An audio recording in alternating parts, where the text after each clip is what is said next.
welcome back to Noise Pollution. And today we're going to be bringing up a topic I've covered very recently: stop killing games, which I fully support that movement. So the man behind it got enough signatures. Stop Killing Games founder responds to Video Games Europe statement opposing the movement. But of course, they're gonna oppose it because that's what officials do. That's what big business does. Everything they're saying here is their excuse for taking away your purchase. And I agree. I mean, I get on one level, I get where they're coming from, but it's dumb. All throughout history, we've been able to purchase things and we didn't just have a license to use it. Sure, we didn't own their intellectual property to it, but we own the product that we bought. And for them to suddenly go, nope, can't use it anymore. That's beyond ridiculous. Yeah, it is. I mean, that would be like buying a refrigerator and it's not yours ever. Well, in this day and age, that's closer to a reality, seeing as how they have smart refrigerators. I don't need a smart refrigerator. I don't need a refrigerator I can watch a movie on. No, no, just give me a plain old dumb refrigerator. For that matter, I had a refrigerator from the 1940s and it still works today. Whereas everyone I've bought after that broke within 2 to 10 years. Yeah. The Video Games Europe lobby, featuring some of the game's big names, has declared their opposition to the Stop Killing Games movement. The campaign's founder, Ross Scott, rejected their flawed reasoning and total misunderstanding of the movement's goals. And yes, it is funny when you introduce something like he is introducing, everyone's like, what? I don't understand. What are you trying to do here? That's the problem when you have people making the laws, the rules, people running these mega corporations, what have you. They don't understand what they're governing or producing. They just don't understand it. And therefore we get what you might call enshittification, which is where we're at now. And now it's been so far down the line of us getting done this way, it feels as though there's no turning the government nor the companies back away from it. Well, yeah, that's what I was going to say is they're too far into it now. So It was arguably brought over the line after creator Ross Scott claimed that coverage by YouTube pirate software misrepresented its goals and caused harm only for bigger YouTubers to highlight inaccuracies and make a call to arms. So yes, he had this movement. I've been seeing it for a while now, and I always thought it was interesting. And well, some YouTubers caught on, some bigger name YouTubers caught on.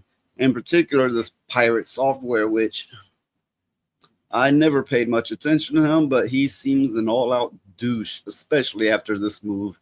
He's like, oh, he's trying to blah, blah, blah. He totally misrepresented the Stop Killing Games movement, which hurt the movement. But luckily, that made other big YouTubers take notice and be like, whoa, wait a minute. We see what he's trying to do, and we agree with him, which helped him put it over the edge. So good, great. yeah. If enough signatures are valid, this means the European Union Parliament must discuss making it illegal for a video game company to kill a game. Now, Video Games Europe, a lobby and publisher group, has announced their stance rejecting the proposed laws. No surprise there. And, Europe has done some things better in that regard over America in the regard of technology. That is some. I think it would be that much more difficult. Actually, I don't think it'd be achievable in America. America has a little bit less fairness going on in my own personal opinion. Yeah, it's whoever's got the biggest lobbyists and stuff.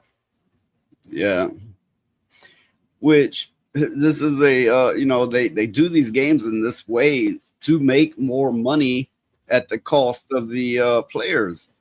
So yeah, they're gonna side with the big money. We understand that it can disappoint it that it can be disappointing for players, but when it does happen, the industry ensures that players are given fair notice of their prospective changes in compliance with local consumer protection laws. So what they're saying is we're following the law. Tough shit, motherfucker. Yeah. They're saying cry some more, why don't you? That's what they're telling us.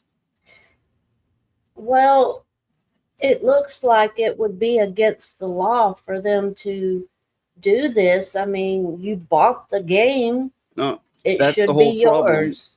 They are within the confines of the law. They are following the law, and hence that is the whole problem. The law is they can sell you a game and then jerk it right out from under you immediately if they so wish. Hence the problem. Yeah. Yeah, one argument that pirate software misrepresented, he's like, well, the Stop Killing Games movement is trying to make them support the game forever. No, just make available in offline mode, perhaps a self-hosted server mode where the players can be like, okay, I typed in my info, I got my own server set up, I'm going to invite my friends to join this server, and the companies are essentially saying that's too hard. Although there's companies that do that very thing, it's not hard at all.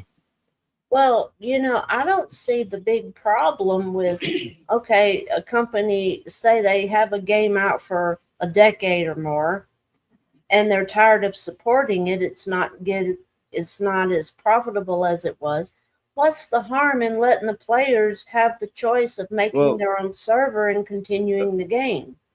Essentially what it is they want to bring out a new version, remastered, a sequel, what have you, and people will be like, I love the first one, now let me get this new one. But in this case, they'd be like, well, I'm still playing the old one and I love it. That's what they're afraid of, really, and they're not saying it. Well, I mean, I'm sure there would be some. They also made the claim that we have to make sure that nudity doesn't enter the game. What is like, okay. People have self-hosted WoW servers, World of Warcraft, and some people play them, some don't. Most go play the official server, but it's like, so what? Anybody who connects to an unofficial WoW server knows that it's not being done by Blizzard Activision. They know this. For that matter, this is a mod issue rather than a self-hosted server issue. Now, I think once you get the game, you should be able to host it, mod it, whatever you wish. You have bought your copy of it, not the intellectual properties, but your copy, just like any tangible item out there virtually. Well, it's like they keep saying, if purchasing is not owning, then pirating is not stealing. I say we keep running with that mentality, because if they can fuck us, we can fuck them.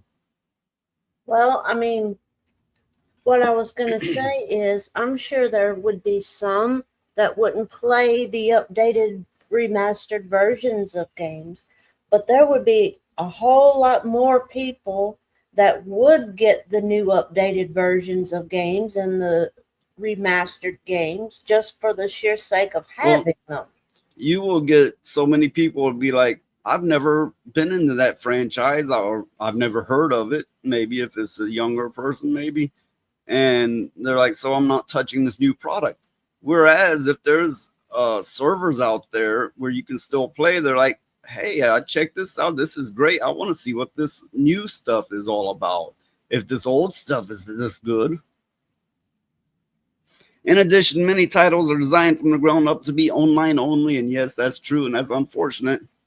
These proposals would curtail development choice by making these video games prohibitively expensive to create.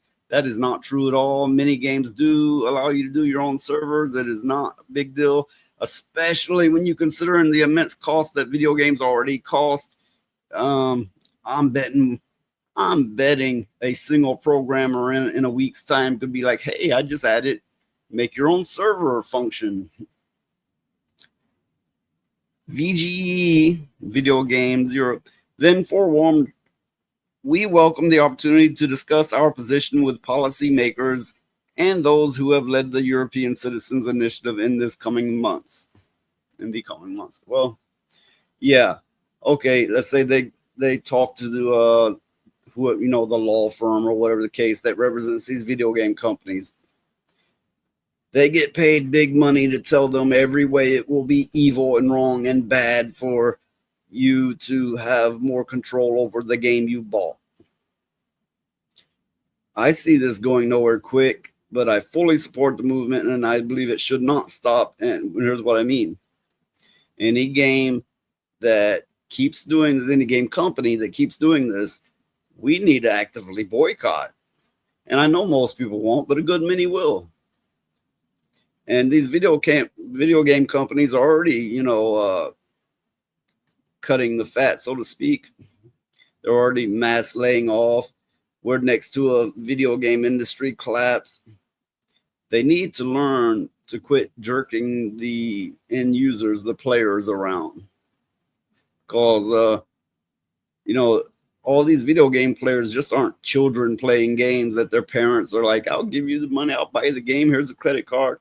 No. We have people that's serious about it. We have people that, that video gaming is everything to them. They spend all their spare time doing it. It's like therapy to a good many. They are just, it's just bad. It's bad business. It's bad for people. We need to make a stand against it, a serious stand against it. Well, it's not about what the company wants. It's about what the consumer wants. And they forgot that. Well, yeah, I mean, it's this whole mentality that seems to be prevalent today of it's the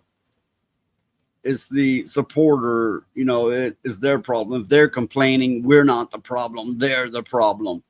Kind of like all this media, they go, this is not for straight white men. Oh, it failed because the straight white men didn't show up. It's kind of like, we don't do victim blaming, but it seems they specialize in victim blaming. Why providing continued support do not work for all games. This is despite Scott in the campaign repeatedly stating they don't want companies shackled in to support a game wrongfully interpreted by pirate software, rather wanting a game able to function even without support, which is something I got into earlier. VGE's argument include the fact that all games are licensed, even physical, as part of the game's TOS, terms of service, and the consumer does not acquire ownership of that video game. Okay, I was saying earlier, sure, you don't own the intellectual property, but you should very well own that copy of what you have purchased. The VGE also balks at the notion of a requirement to provide a very specific form of end-of-life plan where the game is altered to enable private servers to operate. I don't see any issue with that. I mean, if anything, that would just promote brand loyalty and keep, newer generations more familiar with that franchise. In addition to private servers causing brand reputation issues, it's not true. Look at WoW and their private servers. And eroding IP rights, releasing the code to run a private server could allegedly place the game's company at risk of malware, hacking, DDoS attacks, and so forth. It wouldn't even be touching their servers. What the hell are they talking about? This makes no sense at all. This is the case where somebody's coming in, running their mouth, and they have no clue about what's happening at the end. No clue. It could even result in competition from the community-supported version of the game over official ones. That one, I would say, not if they're doing their job, not if they're providing quality or updates or sequels or what have you. If end users can do a better job than they're doing. Again, what are we even talking about here? They're like, no, you can't because you'll do better than us. What? Yeah. Okay, here's the thing. It's kind of like, hypothetically, if I were to pirate something, you're not losing money. Because if I had no access to pirate it, I would not have been into it anyway. But let's say I do pirate it and I'm really into it, then I might buy one of your products in the future. That's what they're failing to understand. And this is not even about pirating. It's not. So again, my point still holds, but it's like double stupidity on them. Well, it's kind of like, to me, it's like, you remember when they used to give out free samples at the grocery store, and you try the sample and you say, "Hey, Yes. I like that," and you go Because buy we it. are ancient. Because Yeah. we are ancient. Yeah. Well, I mean, Okay, that was the whole point. Social media did not react kindly to the rejection, especially being VGE's failure to understand the core argument. Some were quick to highlight what companies made up the lobby's board and membership consisting of AAA companies. As well, the they say social media. They should say the public. They should say the players, the people, social media. What the hell? Okay. Along with this, there's a touch of good news here.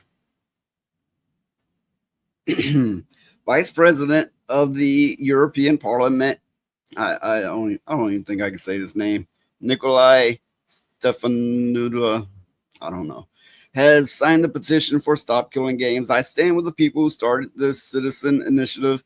I signed and will continue to help them. A game once sold belongs to a customer, not the company. Yay! Damn right. Okay. He may be the vice president of the European Parliament, but that's still one person's voice. Whether it be enough to sway things to make a difference, probably not, but every little bit of support is only for the better. I see this as great news. Yeah, it is. It's real good news.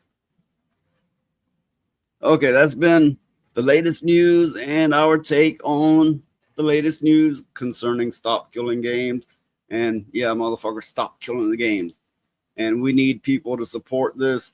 Not only that, if this does not change things, we need to go further with it and start boycotting. That's all for this. And we're out.